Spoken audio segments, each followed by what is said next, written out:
Assalamualaikum warahmatullahi wabarakatuh. Waalaikumsalam warahmatullahi wabarakatuh. Halo teman-teman mahasiswa semuanya.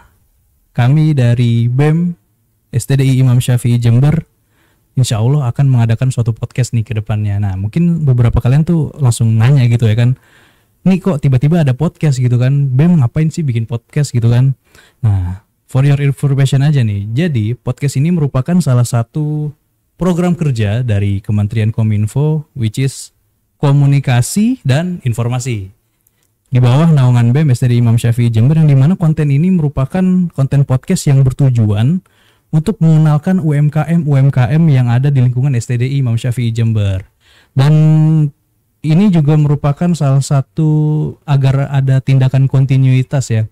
Bahwasanya memang kemarin YouTube BEM STDI itu kemarin sempat vakum, sempat tidak ada postingan, tidak ada konten, dan tidak ada hal-hal sesuatu yang dari segi kreatif yang bermanfaat lah. Sehingga mungkin semenjak hari ini kita akan buat podcast, semoga bisa menarik dan menghibur kalian semua.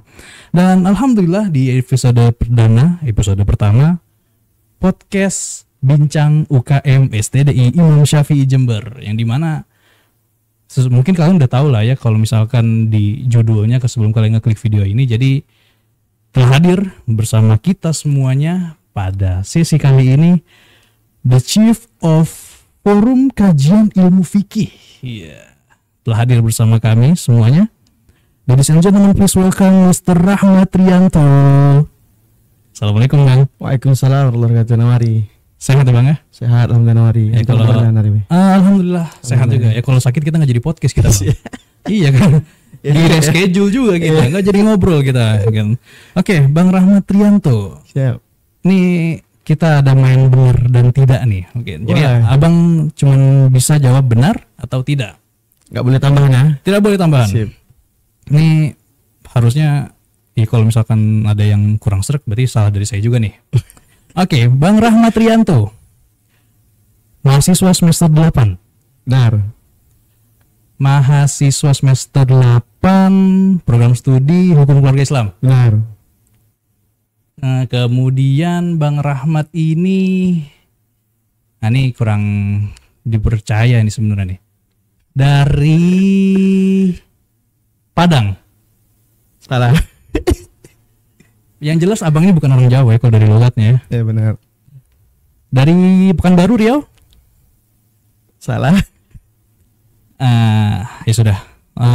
Abang dari mana ya?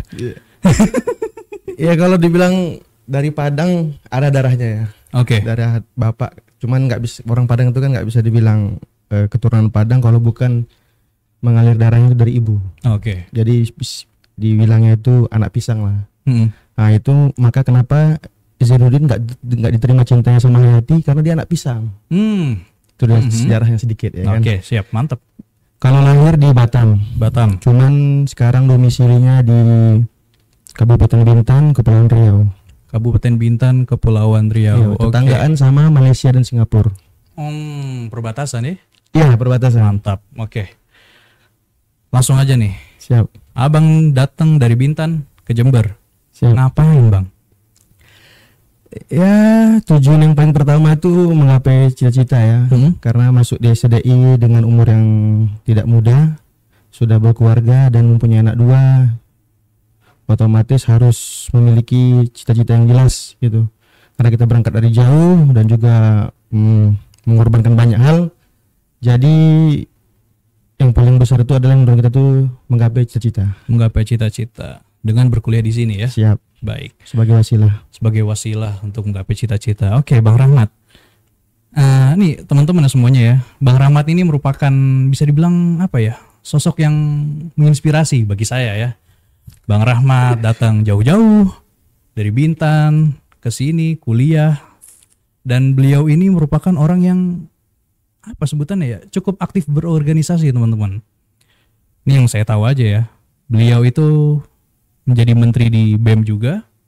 Kemudian beliau sekarang menjabat sebagai ketua fakih. Kemudian mungkin apa ya? Belakangan ini Anda lihat antum mungkin jadi bagian dari P3M mungkin.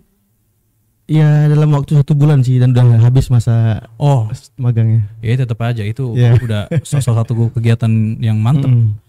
Kemudian yang bikin saya terpukau lagi karena tadi sudah beliau bilang beliau ini mutazawij itu kan.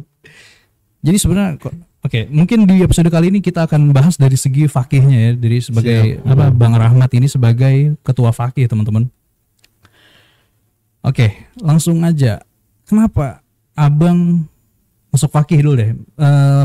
Awal mula Abang masuk fakih itu kapan? Terus gimana dan kenapa Abang masuk fakih waktu itu pas awal-awal?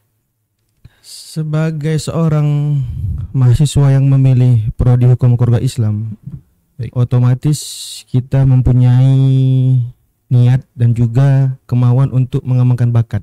Gitu.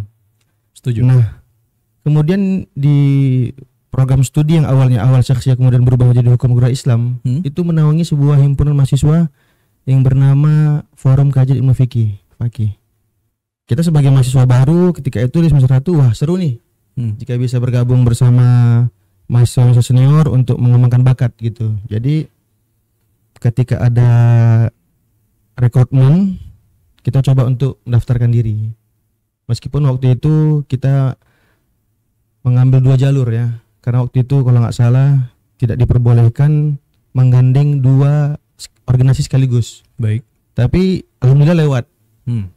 Masuk ke fakihnya juga, ke BEM-nya juga gitu. Nah, itu awal bergabungnya saya ke fakih.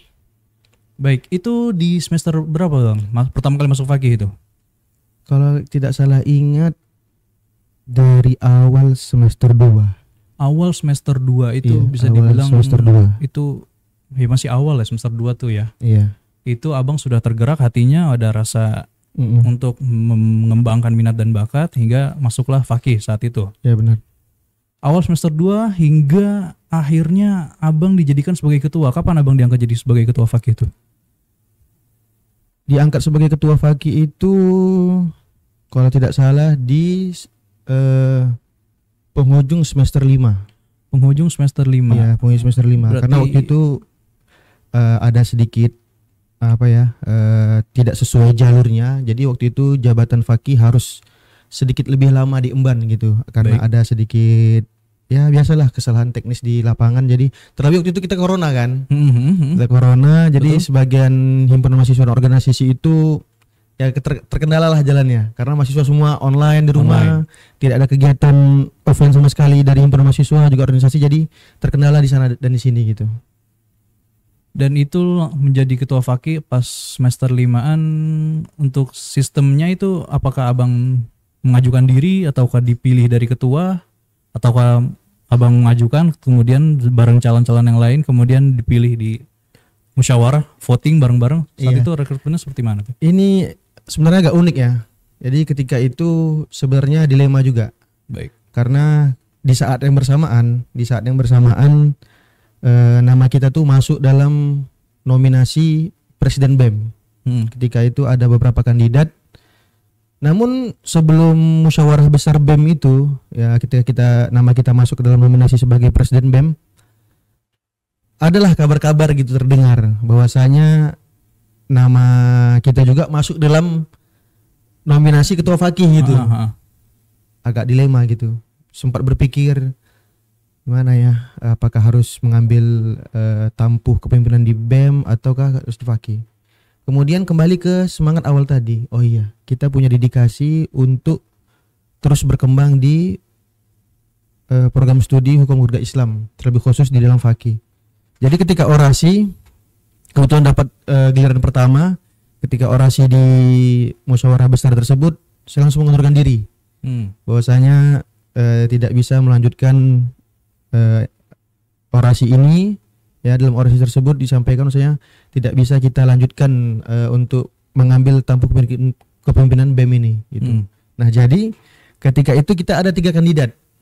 Teman-teman semua ya, 3-tiganya kita orasi di depan para eksekutif fakih pada saat itu, mereka udah lulus sekarang. Dan keluarlah kita sebagai nama terpilih untuk melanjutkan tampuk kepemimpinan fakih tersebut ya. Cukup menarik dan abang menerima itu dan diambil tuh tantangan untuk menjadi ketua fakih itu ya? Iya, karena ketika itu juga sebenarnya ada pekerjaan yang lumayan besar ya di fakih ya. Ini Karena menarik nih. iya ada tuntutan yang lumayan besar saat itu, apalagi dari ketuanya itu memang ya bisa dibilang teman dekat juga lah, kita daki bareng, main takraw bareng. Jadi disampaikan ya Bang, mudah-mudahan di kepemimpinan lanjutan ini fakih bisa lebih aktif dan lebih efektif dalam menjalankan proker-proker gitu. Karena pesan awal dari pembina kita juga Ustadz Denny Irawan Hafizahullah, beliau mengatakan juga seperti itu, supaya fakih ini kebermanfaatannya bisa kembali dirasakan oleh mahasiswa-mahasiswa yang lain gitu, dan juga masyarakat umum gitu. Oke. Cerita yang cukup menarik abang. Bagaimana abang masuk ke fakih saat itu masih semester 2 hingga akhirnya sekarang menjadi ketua fakih. Banyak perjalanan tentunya, banyak experience yang telah abang lalui. Nah tapi kita sedikit mundur nih bang. Sebenarnya fakih itu awal mulanya tuh kayak gimana ya bang? Terbentuknya fakih itu kayak gimana kira-kira? Abang tahu nggak? Ya kurang lebih kayak sejarah berarti ya. Ya. Kalau melihat sejarah berdirinya fakih itu didirikan pada bulan Agustus tanggal 27 tahun 2014. 2014. Iya, itu ya karena di kampus kita sudah ada program studi hukum Quran Islam yang basisnya khususnya itu di pengembangan ilmu fikih. Nah, betul. jadi bisa dibilang fakih ini dibentuk itu tadi untuk mengembangkan ilmu fikih klasik dan juga kontemporer, memberikan edukasi kepada sivitas kampus ya, para mahasiswa yang juga kita harapkan itu bisa menyebar kepada masyarakat umum. Karena kalau seandainya Mas Nawari bisa lihat proker-proker fakih yang sudah berjalan ya, alhamdulillah itu tidak hanya terkhusus untuk mahasiswa dan sivitas saja, bahkan bisa menggait juga dari masyarakat umum seperti itu. Jadi ya itulah sedikit sejarah terbentuknya fakih itu ya. Baik, itulah tadi memang sejarah ya. Kalau misalkan sejarahnya kita udah, nah sebagai ketua nih abang, fakih ini secara umum memang visi misinya tuh apakah memang dalam lingkup ilmu fikih ataukah ya mungkin ya visi misinya deh. Kira-kira abang apa aja tuh bang dari fakih ini? Jadi kalau visi misi secara ringkasnya ya, secara ringkas, dan kebetulan juga kita kemarin sudah mengadakan musyawarah besar. Cuman sidangnya harus ditunda sampai waktu yang tidak ditentukan. Oke. Karena memakan waktu yang jadi visi misi itu ada sedikit perombakan lah. Tapi kesimpulannya seperti ini.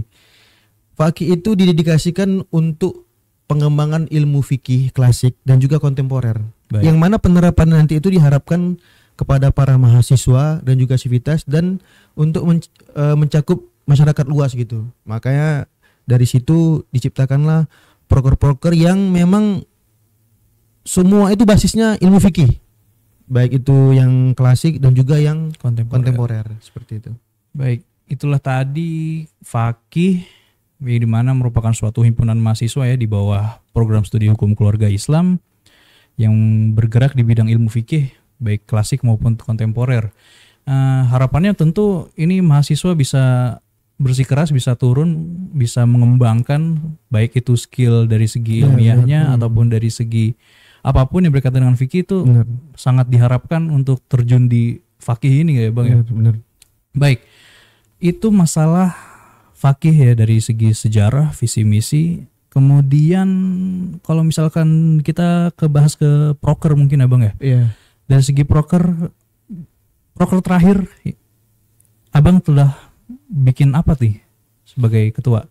Mungkin terakhir nanti di tanggal 2 Juni ya. Proker itu yang nanti terakhir. Oh yang terakhir. Iya, yang dekat-dekat ini yang telah abang lakukan. Yang dekat-dekat ini itu ada mentoring waris. Mentoring waris. Oh iya. Ya, mentoring waris ya. Mentoring waris itu kita mengadakan kelas yang diisi oleh teman-teman mahasiswa AK. Ya ada juga ada dari prodi hadis tapi nggak banyak. Ini kan gimana ya? Pelajaran fikih tapi ada matematikanya gitu. Ya harus saya merasakan itu. Harus ya merasakan gimana kan asik ya kan. Lagi semester 6 nih. Ya semester 6 ya kan. Dan sangat terbantu itu Bang saya Bang. Ya alhamdulillah. Nah, berangkat dari situ dan juga masukan dari pembina kita kenapa tidak dijadikan seperti ini. Nah, jadi Dan uniknya juga gitu seperti ini. Awalnya itu ada sekelompok mahasiswa yang dia bikin kelompok belajar sendiri. Kelompok belajar sendiri tentang ilmu waris. Terus ya teman juga yang ngajar kan. Ya udah gabung aja bareng kita, yuk kita bikin proker. Ntar kalian kita kasih sertifikat, terus mentornya bisa kita kasih uang makan setiap kali hadir untuk mengajarkan teman-teman. Nah itu yang belakangan ini yang kita lakukan, proker ilmu waris. Sebenarnya ada masih ada lagi yang lain ya, terkait webinar pranikah. Mas Nawari belum nikah kan? Belum. Nah seharusnya bisa gabung. Harusnya. Ya harusnya. Ikut berarti saya. Insya Allah. Harus ikut itu. Harus ikut ya. Iya dah. Ada proker yang lain, bulletin. Di situ teman-teman kita aktif menulis ya, seperti ya tulisan seperti esai lah, singkat tapi banyak akan manfaat gitu. Ya. Mentor yang waris. Terus pernah juga ketika itu takbir akbar, ya bersama Ustaz Musyafa di Masjid Abdillah. Nah, itu proker-proker yang sudah waktu-waktu kita jalani lah gitu. Kalau yang dekat nanti Insya Allah di tanggal 2 Juni ya. Tanggal 2 Juni pekan depan mungkin ya? Iya 2 Juni. 2 Juni. Kalau insya Allah ya, kalau tidak ada terjadi pergantian tanggal, bersama Dr. Musyafa juga. Nah, ini membahas tentang maqasid syariah dan usul fiqh. Nah, mungkin inilah menjadi proker terakhir masa jabatan Abang. Iya. Baik. Tapi sebenarnya ada, kita bilangnya bukan proker ya, apa ya? Seperti acara malam perpisahan lah nanti. Kita bersama Prodi, bersama Ketua Prodi Hukum Qur'an Islam dan juga pembina Fakih, kita mau adakan camping ringan lah gitu bersama teman-teman gitu kan, memberikan pesan kesan gitu ya, terus ramah tamah antara, kan ketua baru kita udah pilih nih, ketua baru kita udah pilih gitu, mungkin apa yang beliau perlukan bisa kita sharing seperti itu, mungkin itulah yang terakhir nanti. Baik, dari segi proker ini cukup membantu ya mahasiswa dari segi apapun, khususnya kelas waris tadi itu merupakan bisa dibilang salah satu mata kuliah yang cukup challenging. Banyak mahasiswa yang membutuhkan bantuan hingga akhirnya Fakih memberikan wadah, ayolah belajar bareng gini kan. Benar. Dan ada jadwalnya itu seminggu, sepekan 2 kali. Iya. Ya itu kemarin waktu saya pengen UTS waris, kita belajar bareng, lebih menyenangkan dan mantep. Apa ya, ketika kita sudah belajar langsung bareng orang yang lebih ahli gitu kan, kita di mentor langsung, jadi ada asiknya juga, dan juga kita dapat istifadah juga bareng mereka itu ketika belajar gitu. Kemudian dari segi webinar masalah pernikahan itu juga pasti sangat amat diperlukan oleh mahasiswa dan juga mungkin masyarakat umum ya. Karena pernikahan merupakan suatu ibadah yang sangat penting, membutuhkan ilmu, membutuhkan bekal, sehingga mungkin kegiatan-kegiatan yang diadakan Fakih sangat amat bermanfaat bagi mahasiswa terkhususnya ataupun masyarakat umum secara umum.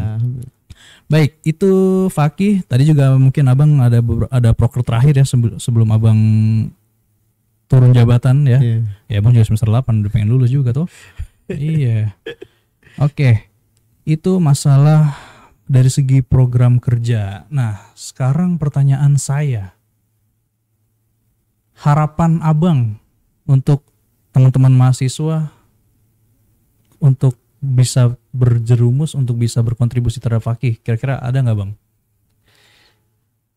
Kalau harapan khususnya untuk mahasiswa Prodi Hukum Qur'an Islam ya, Fakih ini kan insya Allah akan terus ada gitu ya, bersama induk semangnya Prodi Hukum Qur'an Islam tersebut ya.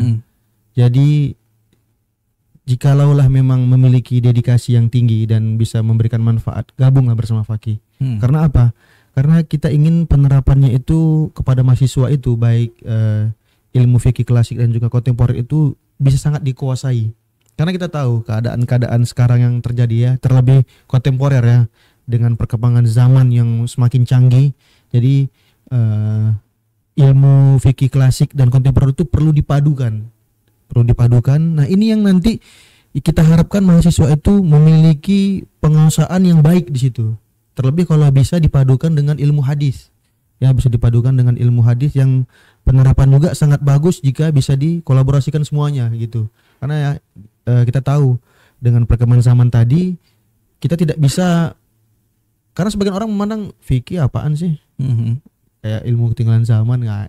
Sebenarnya itu tadi banyak kesalahan yang dilakukan. Kita nggak bilang teman-teman kita ya, tapi ada sebagian yang mungkin dia kurang paham. Nah itu harapan yang paling besar lah untuk teman-teman prodi hukum keluarga Islam ketika nanti kita oprek gitu ya. Tentu kuota terbatas. Betul. Dan kita juga mencari yang terbaik, yang bisa memberikan loyalitas yang besar, yang memiliki edukasi, dedikasi yang paling besar juga gitu ya. Ide-ide yang bisa nanti memajukan fakih itu semakin bermanfaat ya tentunya, dan itulah harapan kita. Apalagi ini sudah di penghujung masa kepemimpinan, mudah-mudahan nanti adik-adik yang melanjutkan juga, teman-teman yang melanjutkan bisa jauh lebih baik daripada apa yang kami lakukan sekarang ini. Baik, itu dari segi harapan Abang dan cukup mengedukasi dan cukup menyentuh di hati ya Bang. Ini kalau ini dari segi saya sendiri, dari point of view saya ya, ketika ngeliat Bang Rian gitu kan udah organisasinya banyak, bisa membagi waktu, dan apalagi niat Abang ketika terjerumus dalam ada rasa ingin untuk mengembangkan diri sehingga masuklah Abang ke dunia organisasi itu sangat amat menginspirasi ya. Semoga bisa menginspirasi teman-teman semuanya yang lagi nonton.